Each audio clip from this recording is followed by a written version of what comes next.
Hello and welcome to a very special COVID-19 edition of Falcon Blues TV. With me, Dave, looking like an Eastern Bloc, and Paul, Robo-Paul, should we call it? This is just the most bizarre one that we've ever done. Paul's got a massive list calling everyone a cunt, and then we've got stuff like this, so anything can happen here. Paul, how the devil are you, mate? I think I've lost a bit of weight by the looks of it. Definitely. Your hands are? Lost some organs. I'm alright. Yeah. Still working, but you know. Yeah, but you're doing everything right though, mate. You've been working hard for, front line and everything, which we fully respect. It's just a shame we can't go for a pint afterwards every afternoon or every evening, innit? That's the problem. Well, I am missing playing pool, I won't lie. Yeah. I'd love a game of pool, but it's one of them, innit? Well, I've noticed one thing you have kept, and something that I decided to get rid of for some stupid reason, was my hair.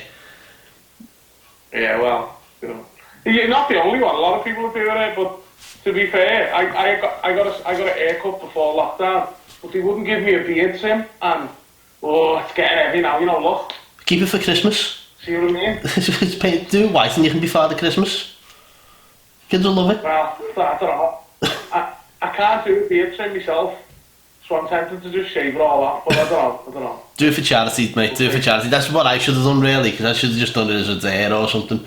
But not a bad idea, that. I know. I might go to the wood for the charity, for raising money for the NHS or something.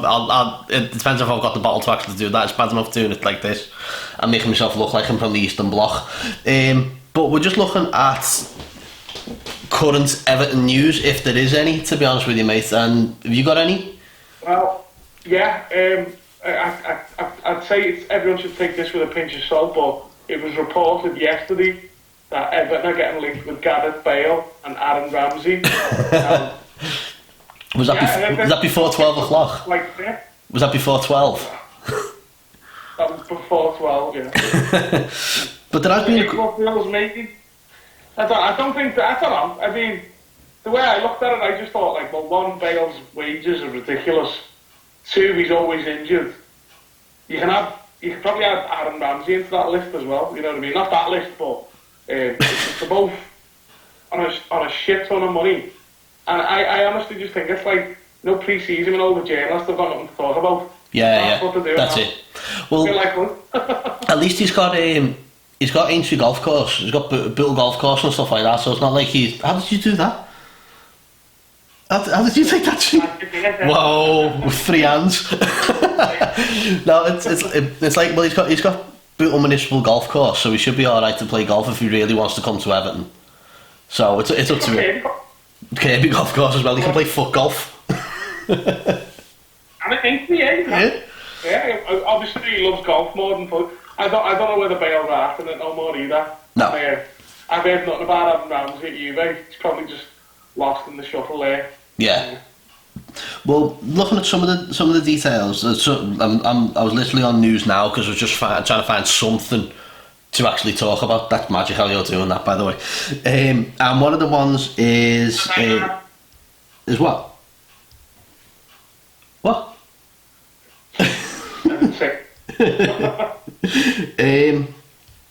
Torino striker. I forget his name now. Name's gone.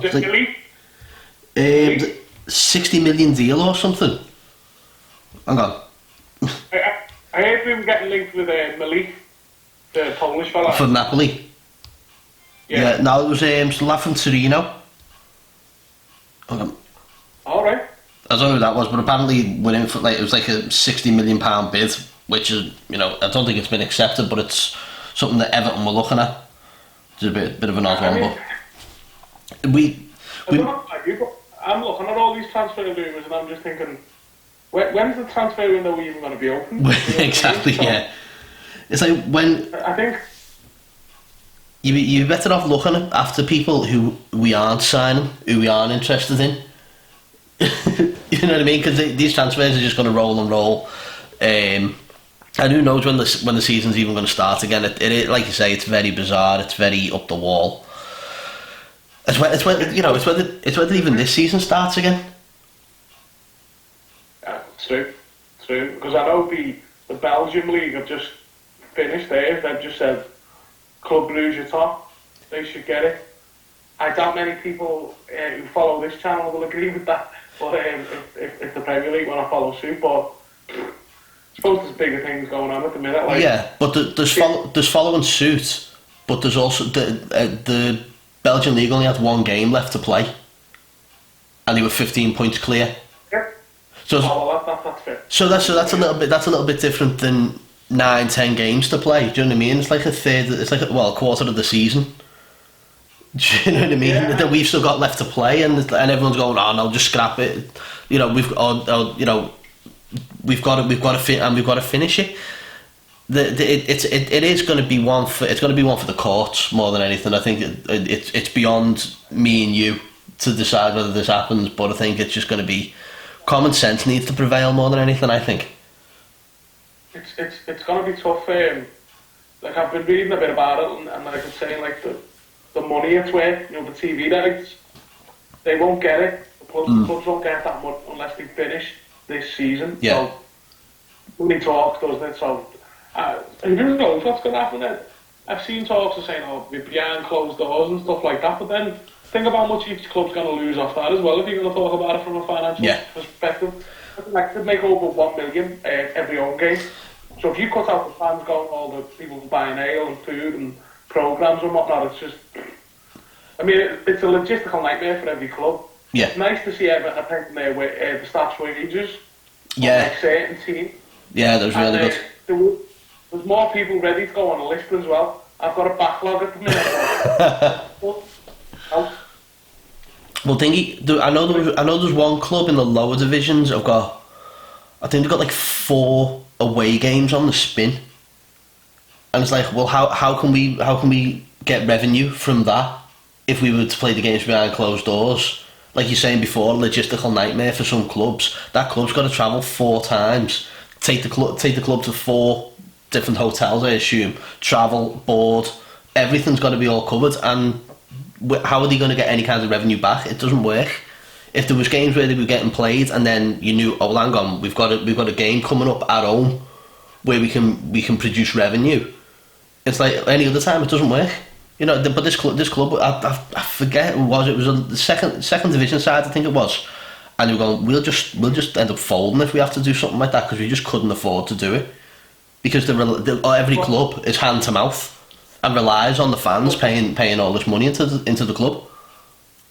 That's the sad thing. There's going to be a lot of lower league clubs that might just fold and we're going to lose the jobs.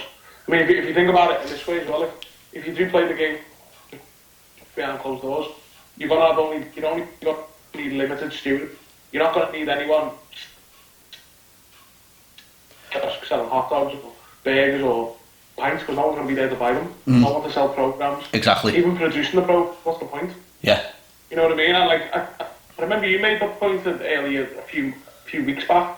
This is before the league was stopped, and you'd said, if they do play behind closed doors, can they really stop fans from just turning up outside the ground? I still stand by that. I stand by that constantly, especially if it was to be, you know, case in point is Liverpool, and they're 1 game from winning the league. Don't tell me that there won't be a single fan outside that ground if they were going to lift the trophy there and just play behind closed doors. No, there would be thousands. It'd be ludicrous. Wouldn't be able to stop it. No, they wouldn't. And like, obviously we're in lockdown. Like, but how could they police it? Yeah. You know what I mean? If even half of them turned up 20,000, like the capacity of Anfield, how are they going to stop it? You know what I mean? That's it. I mean, it's a bit of a mad one, isn't it? Like, so, yeah. So it's funny when, like, we're talking about stuff like this, and these journalists are just linking us with different players. And, yeah. You know, probably throwing darts at the dartboard again. See, the common sense is here between us. It's just when it's up there and it's, you know, it's going to the FA and the, you know, the UEFA and the league and the papers, and they all just want it's print. It's just something to get people to read the paper. That's all it is. Of course it is. And like, I'm just looking at my tablet now, and it's popping up saying Ancelotti has made Alan of Napoli his primary target, and I'm looking at it going, how do you know? You know what I mean? I don't think Carlo Ancelotti is going around talking to journalists at the moment, or probably even maybe speaking to people at the club. But no, he's not even leaving his frigging house at the minute. You know what I mean? He's phoning people. That you can see that he's phoning, and again, full credit to the club for all the work that they're doing as well. I know you mentioned before about like the paying the wages for the casual staff and things like that, but also what the club is doing about contacting vulnerable fans through the season tickets and the contact details, and that is amazing. I hope other clubs are doing it, but I've not seen anyone do it, and that just goes to show again the whole community feel of Everton. Yeah, Everton in the community are doing quite a lot as well. They're even I think they're giving out homework assignments for kids. I've seen something on Instagram. Oh right, okay. Yeah, I saw the Spanish lessons with Yerry Mina. I never seen that. You're gonna have to read them out on Twitter. Obviously, the one Luca Dean reading The Tiger Who Came to Tea, which is a brilliant book, by the way. If you've got kids, get The Tiger Who Came to Tea. If you watched it at Christmas, it was boss. It's one of my favourite books, anyway. But yeah, I digress. But yeah, there's been loads of teaching things like that, which is again full credit to Everton. Absolutely brilliant. Can Dominic Calvert-Lewin teach me how to be a Premier League striker? Can he teach me ass? Look, speak of him, right? He's not going to get released, Like, there's going to be like a clause to say, like, we've got to keep him until the season's over or something. He's the biggest con man, isn't he? What a genius. What, that was absolutely... I've got a pair of scissors in me for some reason, because it was cutting all this tape. I could not believe the shit that he got up to the other day. Where he was Nias. You see where he was caught by the police out in his car with 4 other people driving around Manchester. Got pulled up. No. Honestly. I've not seen that. Oh mate, it's fucking ridiculous. Yeah, he got pulled up by the police or something like 10 o'clock at night after, curfew or whatever we're calling it. And he had like 4 people in the car with him, non-family or anything like that. Oh, it was just insane. So, and at least, I suppose at least he wasn't drink driving like a certain captain from Aston Villa was. Oh mate, that again, you do wonder about the intelligence of some of these football players, and just think like, you're an influencer. Do you know what I mean? If that's the word for people now, isn't it? It's not like you're a role model. You're an influencer. You get a lot more. You've got a lot more range with social media and stuff like that. And for him to go out and come out with that, and then literally hours later is crashing a motor, it's ridiculous. Yeah. What I don't get about is, especially the Premier League football, they're on so much money. Can't they afford an Uber? Can't they afford a taxi? You know what I mean? They've got enough mates who can just drive them wherever. Yeah, you know what I mean? Or just get an Uber. Yeah. Get a driver. You know what I mean? They've got enough money to do it. Yeah, hire the driver. Yeah, tough times. Give them the money for it. No, what? We'll wrap this one up basically. Go on, what? That's list behaviour from Jack. Yeah. You're next, Jack. Soft get. Alright. Go ahead, we'll wrap this up anyway, because there's very little to talk about with the Toffees and stuff like that. But Paul, it's been boss. Yeah, look at this, the championship belt and everything he's wearing here. No shame in the man. Until whenever, really. I had a catchphrase. Can you remember it? What was yours? Mine began with double C. That was his initials. Oh yeah. Up the fucking Toffees. Nope.